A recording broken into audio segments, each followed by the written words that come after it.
In this video, I'm going to show you how you can make your videos pop by adding color correction, a last touch that you can put on your videos before you export them that will make them really look a lot better and will also help you feel more confident in your videos if you're like me and you're a little bit camera shy. We're going to be using Adobe Premiere to get this really cool result, and we're also going to be using Filmora. This is a really helpful video for content creators and podcasters alike, so you don't want to miss out on this one.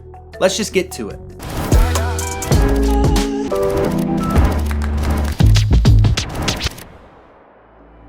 Hey podcastero video creator, welcome to another Pod Sound School video.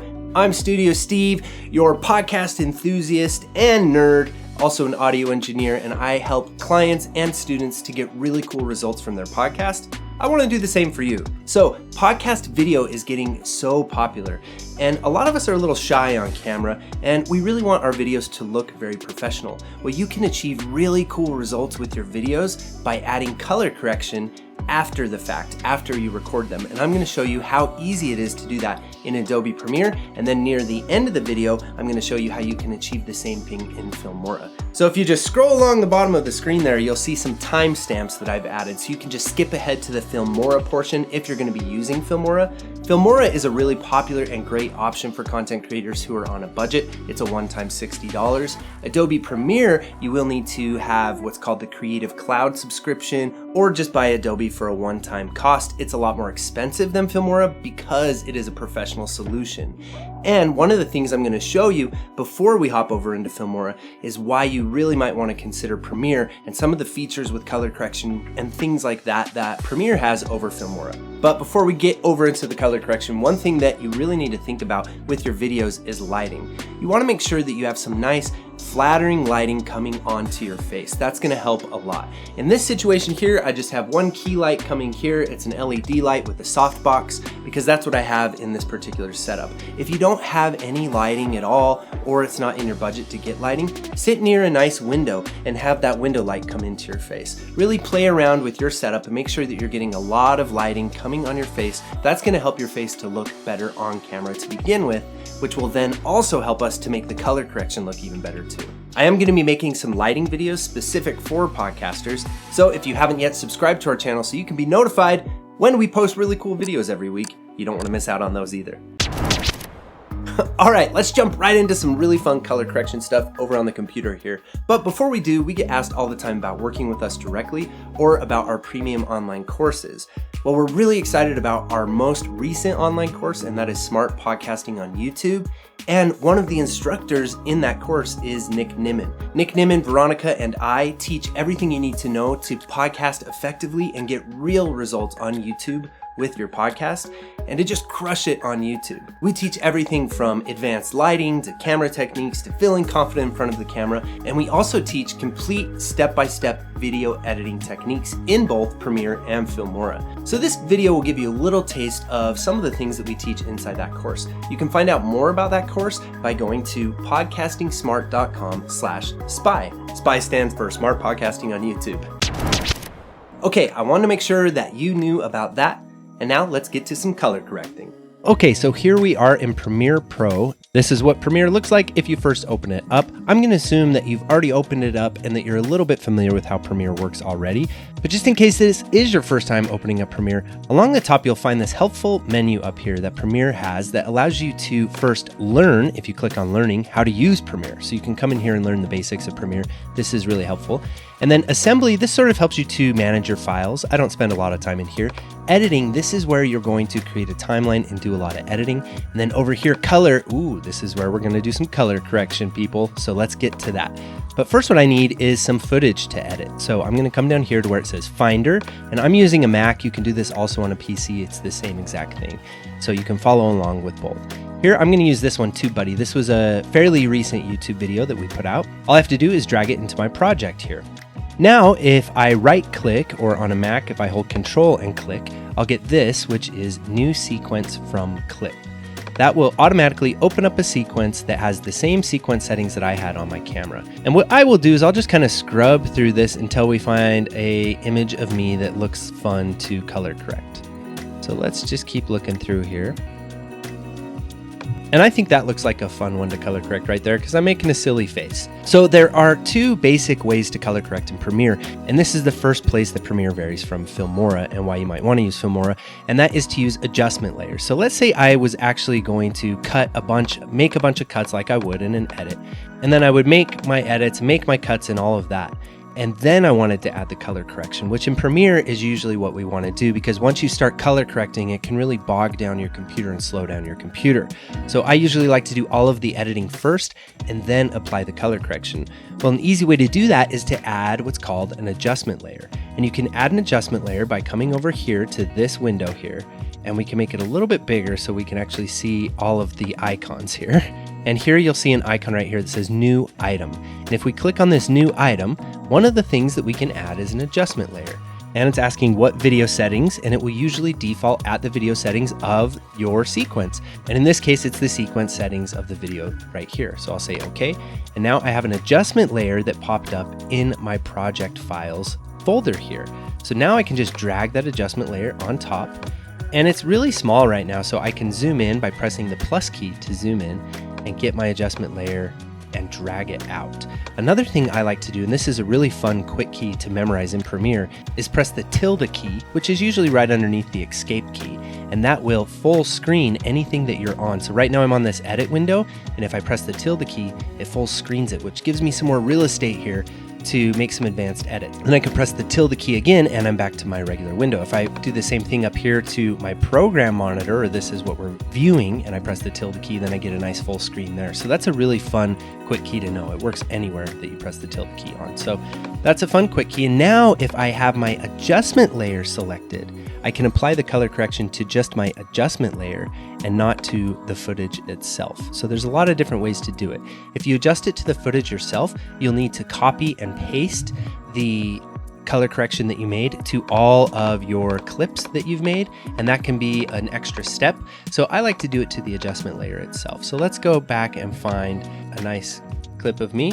Okay, so I went ahead and found a clip that I like here that I think is going to be fun. And the reason I like this clip too is because there's a lot of wrinkles going on in my head here.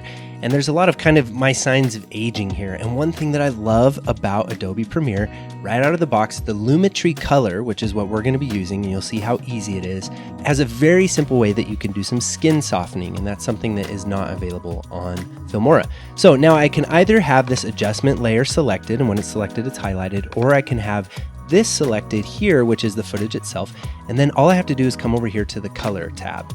And when I click on the color tab, it opens up the color window that has all of the tools I'm going to need to start applying color. One of the things it has right here, you'll notice, is Lumetri color is already pulled up for me.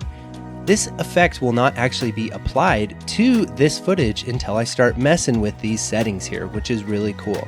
Right now it's displaying the secondary setting, but it has all of these different settings divided into sections. The first one is basic color correction. And typically when you're color correcting, you're going to start at the top and kind of go all the way down to the bottom and make all of your color correction decisions. And once you've done that, you're done and you've got a really nice color correction. It's super easy. So let's start making just a small adjustment, and you'll see how this effect now gets applied to this footage or to this adjustment layer. Remember, I'm going to keep it on the adjustment layer, but you can also keep it on the footage, and you'll see why in just a moment. So I'll have it on the adjustment layer here, and let's go into basic color correction. Again, this is where we want to start, is at the top, and work our way down through all of them. So we'll start at the top with basic color correction. Well, the first thing you'll notice, it has a white balance selector. I like to use this to get an idea of what Premiere thinks that the white balance should be. And white balance, just if you're unfamiliar with that, is really just the balance between blues and yellows and oranges and greens and magentas as well. So it's just, if you click on this little eye drop here and then try to find a neutral white or a neutral gray, this little clock in the background here has a white to it, and I'll click on that. Premiere will make an adjustment of where it thinks that the white balance is. You'll notice that it added a little more yellow and it added a little more magenta here. So I'll try that again just to see, and I'll use my gray shirt here. And then when I did that, it just added a little more magenta. So it seems like Premiere really thinks that a little more magenta would be a little more balanced. So what I'm going to do is I'm actually going to double click on this little dot here, and you can double click on any of these dots, and when you do, it zeros them or puts them back to their default position just by double clicking on anything here in Premiere, which is really handy to know. And you can start messing around with the color balance. If I go all the way to the right, you see it gets very magenta, and that obviously would be too much. So I'm just going to do kind of what Premiere wanted me to do, and yeah, I think I like how it looks with a little more magenta. So I think I'll go up just a little bit more with the magenta and get a little bit of a color balance. You can also click on the number and type in the number that you want. So I'll just put in a 10 there, maybe less is more here. Now let's see, if I really start pulling the orange up, I can get an idea. And that's pretty dramatic right there, obviously. But do I like it with a little more orange, a little warmer? So this is gonna be warmer, this is gonna be cooler. You can see you could really play with the feeling and the emotion of your footage by doing this. The other thing you can do with white balancing or playing with these colors is you can, if you're podcasting and you have two different cameras, you can kind of color match the two cameras together, which can add for a nice effect as well. So I'll just add a little bit of orange too, but not too much. I don't want to be too warm. So we'll just put like 5 in there. Now I can see what this looks like before and after at any time during my color correction by coming up here to where it says effects, and look, toggle bypass on or off it says, so I can see. And you can see it's very subtle, but when I toggle it on, there's a little more magenta and a little more orange, and I like that already a lot better. I think that gives that a little more personality. Now I would just continue down here, and you can really just play with these and see what you think. Over here we have some scopes, and these scopes are really cool to analyze your color correction, and this gets a little more advanced. These scopes let you see if you're clipping anywhere in the black down here or if you're clipping anywhere in the white up here. They also kind of let you see the overall balance of your colors, which is cool, and these can be really helpful as you get more advanced. I talk a lot more about this inside of our course Smart Podcasting on YouTube, but for this video we're just going to keep it very basic. So here we can look at the exposure. And look, if I bring the exposure all the way up, this is what I mean by white clipping. You see how we get a hard line there? If I bring the exposure all the way down, we don't get that hard clipping really. In order to get that hard clipping, we'd have to come down here to blacks. And now look, now we're getting a lot of hard clipping, and that's what this hard clipping looks like here. All of these black colors have gotten way too black. So I'll double click here to zero that. And I think this could stand for just a little bit more exposure, but not too much. I don't want it to clip too much. So we'll maybe put in a 0.5. We'll give it a little more exposure. I tend to kind of underexpose my cameras to be safe when I shoot, and then I compensate just a little bit in the color correction afterwards. Now, I'm a big fan of contrast. I think we all tend to really like and gravitate towards pictures and videos with contrast in them. So you can just really crank up the contrast. You see with the contrast, what that does is it makes what's darker, darker usually, and what's lighter, lighter, adds more contrast in our picture or more drama in our picture. We go all the way up, you can see maybe that's too much. So for this, I'm thinking maybe I could go as high as 20 or 25 on my contrast. Now, like I said, I like a lot of contrast. This might be high for some people.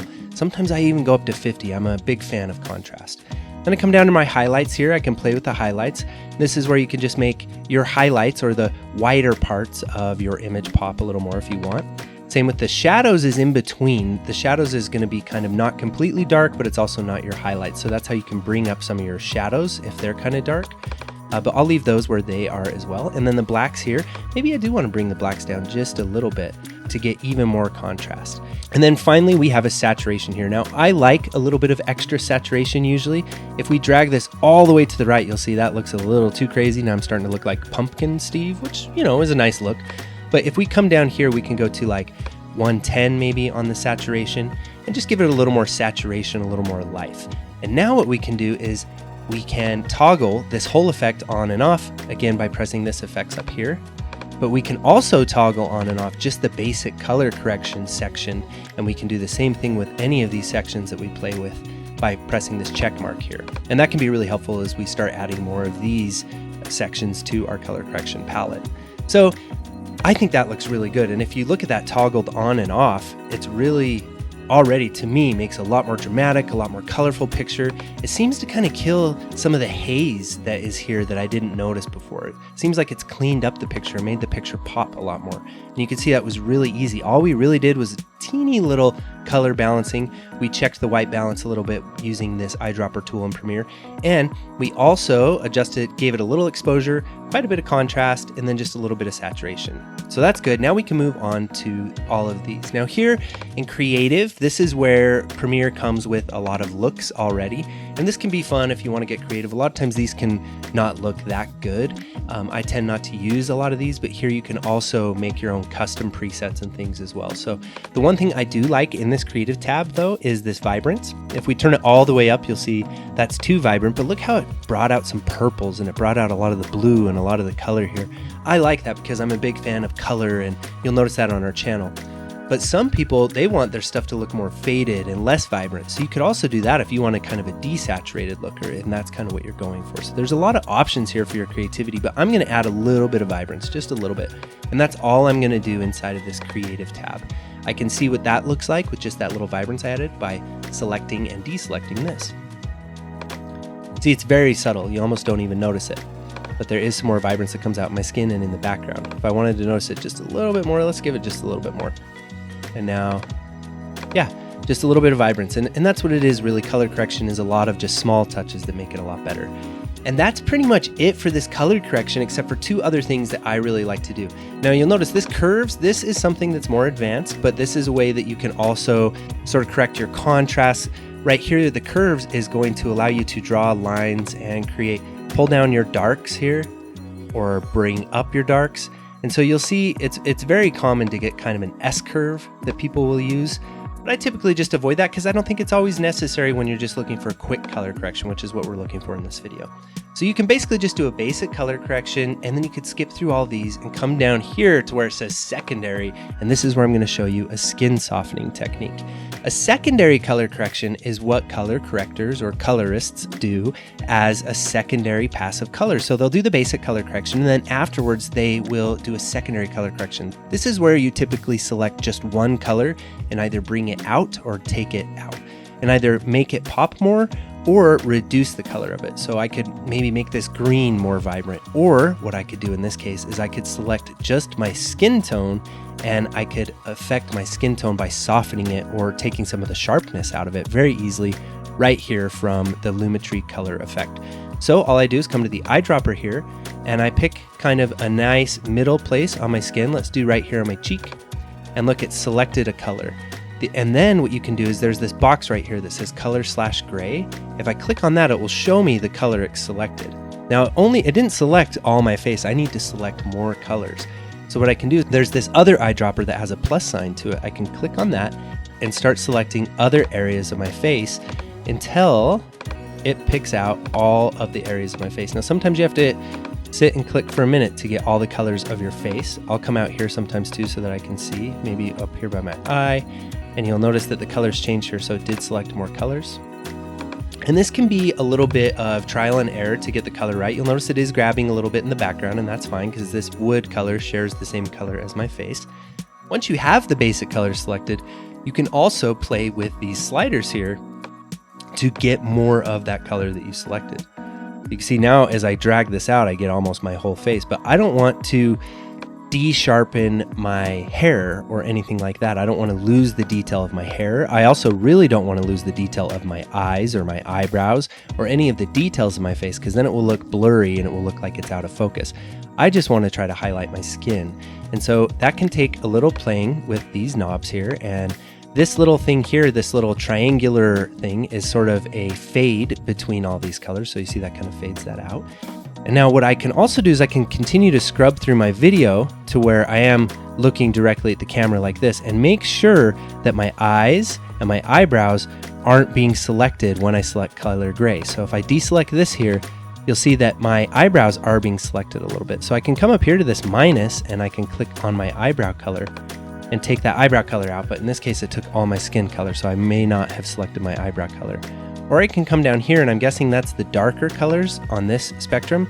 So I can move this away from the darker colors, and now the darker colors won't be added to this mask, which is basically what this secondary color correction is doing. It's masking my face here. So now look, my eyebrows aren't being selected. My eyeballs aren't being selected, which is great. My lips are being selected, and I usually like to keep detail there, but that's hard to do because I have a lot of this red color in my skin. I'm a very red guy. And then here, this is some of my facial hair along the side here, but this is really my primary concern, where a lot of my aging is at, where a lot of these little bumps and skin complexion issues that I have, that I'd like to just soften these up and put like an IG filter on, you know what I mean? So now that that's selected, we can make adjustments to just this selection. The adjustments that we can make is we can adjust the color temperature, which we wouldn't necessarily want to do, but just to show you what that looks like, I can turn just my face blue.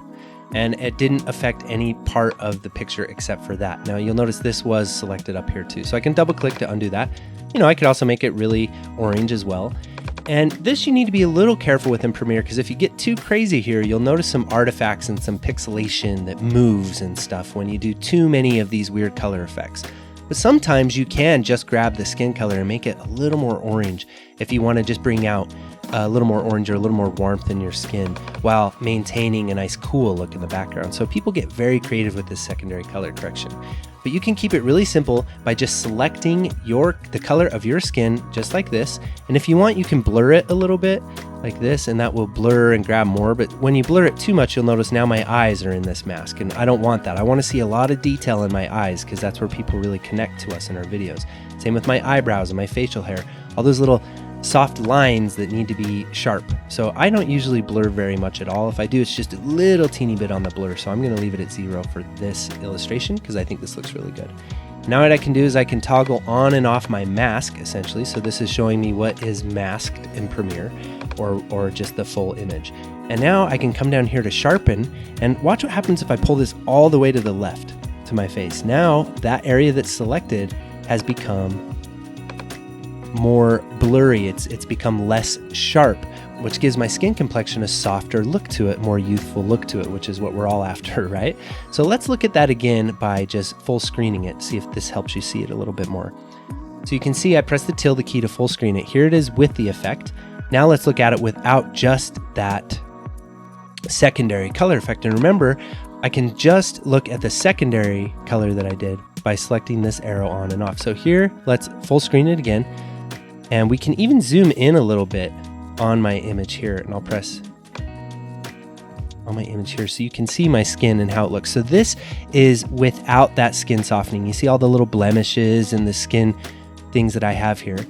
And then if we come out of it again and we put that secondary back on and we go into it again, now look at that. My eyes are still in very good focus.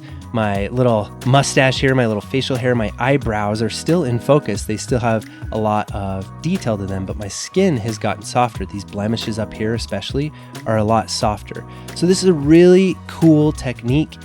And you'll notice I zoomed in here, so to get back out, I could come here and this is my view, select zoom level, and I can say fit, and it will fit to my screen again. So now we can toggle on the secondary color correction we did. We can toggle it on and off, and you can see that it's very subtle. Now this is a 4K video. When you're using a 1080p video, I have noticed that with this secondary color correction, you might not be able to pull it all the way down to 100 like this. You might have to just soften it by 50. And even with the 4K video, sometimes going all the way down de-sharpen just makes it too blurry. You can't go that much. So that is a quick way to soften your skin complexion and to really make your image pop a lot more. And then finally, if we were to collapse the secondary color correction by clicking on it, we can go to the vignette area right here. And if we go to vignette, this just allows us to add a vignette. And what a vignette is a dark or a bright circle, really, that really just focuses what's in the middle a little bit more. I love vignettes. Some people don't like vignettes. I think vignettes look really good when people are watching your videos on smartphones. And so we have vignettes on our videos a lot. If you drag it all the way down to the left, you'll see what's happening here. And then if you take this feather away, you can really see what you're doing. You're creating a dark circle. The feather is what blurs this out from the edge. So I like to take the feather away to really shape my circle the way I want it. So I can shape the circle by changing the roundness and the midpoint of it. And maybe I want it to be really round so that I'm just accentuating my face. This looks like Looney Tunes. That's all, folks. But whatever you want to do here with this is good. So I think actually just right out of the box, usually where this comes just by dragging this down is a cool vignette. And I like that a lot. I think that adds even more drama to this picture and kind of makes you focus more on my face or on the center of the image, which is in a talking head video like this or in a podcast video, this is where you would want to focus on. So now we have added basic color correction. We added just a little bit of the vibrance from the creative, and we also added secondary color correction and a vignette. Let's look at what it looks like by toggling all of this on and off. You can see we've really made the image pop. We've added a lot more drama to it. And if ever you get to a place where you're like, that's just too much, it just looks too unrealistic to me, or I just added too much, well, you can just go to your basic color correction and maybe just dial back your contrast a little bit. Maybe make this 20 instead. Or you can come to your secondary and come down here to where you had your sharpen, and maybe don't de-sharpen it by 100, maybe only de-sharpen it by 50. But I really like this a lot, and this is going to make my videos pop a lot more, and it makes me feel a little more confident and a little younger by getting rid of some of these blemishes on my face. So now I'm going to quickly hop over into Filmora and show you how we can do all of this in Filmora. Here we are in Filmora. Now you'll notice that I have Filmora in dark mode. If you're just opening up Filmora and you're like, hey, mine doesn't look like that, it's probably because up here in the drop-down menu where it says Wondershare Filmora, you can come to Preferences. And in Preferences, one of the first things you notice under the General tab is dark mode. You can change that into dark mode if you want. This is usually how Filmora comes, is in light mode, but I like using dark mode because I just like how it feels a little bit better. So here we have to do the same thing, but before we get into it, I also want you to notice that Filmora along the top has sort of a workflow for us to follow. First, it has the media. This is where we're going to drag in our media. Then it has audio, titles, transitions. Filmora is really cool, and it's getting better every day. It used to be a very beginner program, but now it's really cool and getting more professional. The color correction is still quite a bit behind what you can do in Adobe Premiere, including that skin softening technique. I haven't figured out any way to do that in Filmora yet. So that is one reason that you really might want to look into Adobe Premiere. Adobe Premiere also collaborates with a lot of other companies and other software developers, and that will also let you sort of incorporate plugins and things if you want to get super fancy down the road and super professional with your podcast videos or with your YouTube videos in general. So what we need to do here is we need to import some clips. So we can just do the same thing we did with Premiere. We can come down here to the Finder and we can use the same clip and drag it in. Now what's cool about Filmora versus Premiere is Filmora does something called proxy editing, and that's similar to what Final Cut Pro does, and that just basically allows us to view a lower quality video while we're editing than is actually going to be exported. And that's really cool when you're using like a laptop computer like what I'm using right now. But now all I need to do is drag this and drop it into my timeline the same way we did in Premiere. And you can either match to the media, so you can change the sequence settings to your media, which is what I want to do. I want to keep this at a 4K video. Or you can keep the project settings, and Filmora is defaulted at these project settings. So this is 1920 by 1080. This is double the resolution, so let's keep it in double the resolution. And let's go find a place for us to color correct on again. I can press the minus key. Again, it's the plus and minus key to zoom in and out of my timeline. That's the same quick key in Premiere. Let's just grab this one right here. That looks funny enough, right? And well, let's see. We could do better than that. There we go, with my little fingers pointing. Now in Filmora, I also want you to notice that you can resize these windows any way you want. You can customize them to your liking. I like to do that a little bit. Maybe we want this to be a little bit bigger, especially when we're color correcting, we can see that a little bit bigger. But once you have your basic edit done in Filmora, which you can do by slicing here with the scissors, then you might think you'd follow the same workflow as you do in Premiere and add the color correction. The problem with that is Filmora makes it a little bit more difficult. It's not as easy to copy and paste your color correction. And also, you can't add an adjustment layer of color correction over the top of everything. So I actually like to add the color correction first to all of the footage very first, and then do the cutting and pasting. And that's a little backwards than how professional video editors and color correctors work, but that's what you need to do here in Filmora. Is actually the very first thing you do is add the color correction, because Filmora does have that proxy editing, which is going to make the computer and the CPU power of your computer be able to handle the editing even after you've added the color correction. So what we'll do is we'll double click on the footage here, and it pulls up this window, which is, these are our advanced editing windows. And I just double clicked on the footage. I have video here, I have audio, where I can adjust the audio of my clip, and then I have color here, which is really cool. And here you can have all of your basic settings with the color, and look, these look very similar. We have a white balance with the temperature here. We have our contrast, saturation, brightness. That's really cool. These 3D LUTs are just like the looks we saw in Adobe Premiere. These are different effects that Filmora comes with. But what I like to do is I like to bypass this window altogether and come over here to where it says Advanced. And I'll click on Advanced, and now right here, these presets are actually similar to what we had in Filmora. So I can clip, let's find a nice clip here. where I'm actually looking at the camera. Right here is good. And I can select any of these presets that Filmora already has. Here's a Harry Potter preset. That actually looks pretty cool, but my lips look blue. And you can get one of these presets as well. And similar to the presets in Premiere, these look a little wonky or a little exaggerated, and these have their place, but typically I wouldn't use these because they don't look natural and they look a little gimmicky or you know, they're not the best. So let's just go back to the original. And instead of presets, we'll come over here to this tab where it says adjust. And now, just like we did in Premiere, what we're going to do is we're going to walk through top to bottom all of the different little sections here. And when we get through all the sections, that's when we'll be happy with our results. So color enhancement here, I never really use this in Filmora. I don't really like the results from it. It will auto enhance your color, and I just don't really like how that looks. So I'm going to Command Z or Control Z on a PC to just undo that. And I'm not going to use any of this color enhancement. Here in the white balance, you'll remember this is our balance between blues and oranges and purples and green. Now, if you watched the Premiere portion of this video, you'll know I just added a little bit of orange and I added a little bit of magenta as well, because I liked what it looked like to have a little magenta there. So you'll see I can go all the way orange and really blow out my face with orange, and that looks crazy. Or I can just warm up the whole picture a little bit. So this is warm and this is cool. And so you can kind of play between, do you want your picture to be a little more cool or a little warmer? I want it to be just a little warmer. And then this is going to give it my skin a little more of a rosy color or a little more of a fluorescent color if I go all the way down to green. So I like that rosy color in my skin here. And that's good with the white balance. Very simple. Then I come down here to the 3D LUTs. Again, these are those effects, so I can just skip right over that. And then with color, this is my main guy, my main section right here. You'll remember I just added a little bit of exposure. Not too much. If I do too much, it's going to be blown out, but a little bit of exposure. And you can add brightness. I'm not going to add brightness, but I will add quite a bit of contrast, because remember, I'm a guy who likes a lot of contrast. So I did 25 in Premiere. Let's do about the same here.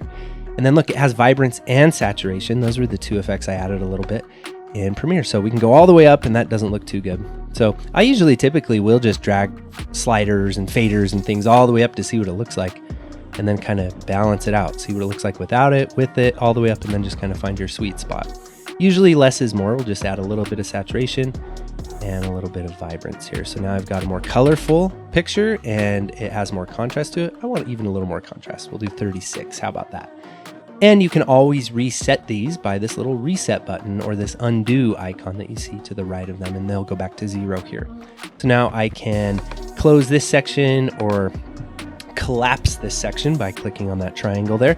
And now this light gives us some options as far as our blacks and our highlights. You'll remember this is the same settings we had in Premiere. So I'm just going to crush the blacks a little bit, give it that just a tad more contrast by giving it a little more blacks. And in here, and I think I'm going to bring up some of the highlights here in Filmora. I think it's looking a little darker and I could use a little more highlights here in Filmora. And finally, the vignette at the end. I had a vignette in Premiere, so I'm going to do a vignette here too. Here, if you go all the way up, it's going to be a white vignette, and all the way down, it would be a black vignette. And then I want a little more feather, and we can also bring the amount down a little bit, and you can see the size there as well too. So we can bring the size down and give it a lot of feather, and then do something kind of just like that to give it a little vignette, darken the corners a little bit, which I think looks really good on smartphones when people are watching your videos on a smartphone. And now what I can do is I can look at what this image looks like before and after my color correction by pressing this eyeball on and off right here. And I'll actually click it and hold it to show the original. There's the original, there's with the color correction. To me, it seems a lot more color balanced. Here on the original, it seems like there's a little bit of a haze, not a lot of definition. It also seems to separate me from the background a little bit more by adding that contrast. And it makes the focal point of the image more my face. It just looks like a better image. It's sharper, overall much better image, and it's so easy to do this. The other thing you can now do in Filmora, if you wanted to, if you're always going to have the same lighting and the same camera in the same exact spot in your room or in your studio, you can save this as a preset, so you don't have to go through and do this each time. I went a little slower than I normally would go doing this because of this tutorial. This is actually usually just a few minutes that you can spend doing this and get really quick, really awesome results here. So when I'm done, I just say okay. And now that color correction has been added to this entire video clip. And there you go, my pod doggy. What did you think? That's some pretty incredible stuff, right? And it's so simple. You can do it in pretty much any video editing software. I really prefer Premiere, and I think it's really worth the money to go with Adobe Premiere. If you choose the Creative Cloud subscription with Adobe, you also get access to Adobe Photoshop, Illustrator, After Effects, which can be really useful for video production, and also Adobe Audition, which is a really incredible audio editing software. Great for editing your podcast. It's one of my favorites as well. So that's something to consider. Let me know what you thought about this. Let me know if you have any questions. I'd love to respond to the comments here on YouTube. I will personally respond if you drop a comment there. And again, don't forget about our online course, Smart Podcasting on YouTube. We'd love to have you inside that course. If you want more information about that, just go to podcastingsmart.com/spy. And hey, until next time, keep it real, Pod Doggy. Stay creative, stay positive, and we'll catch you on the flip side. Can I get a little more energy in your videos? It's important when you shoot a YouTube video that you're not very monotone and that you have a lot of energy. If you need help with this, consider caffeine.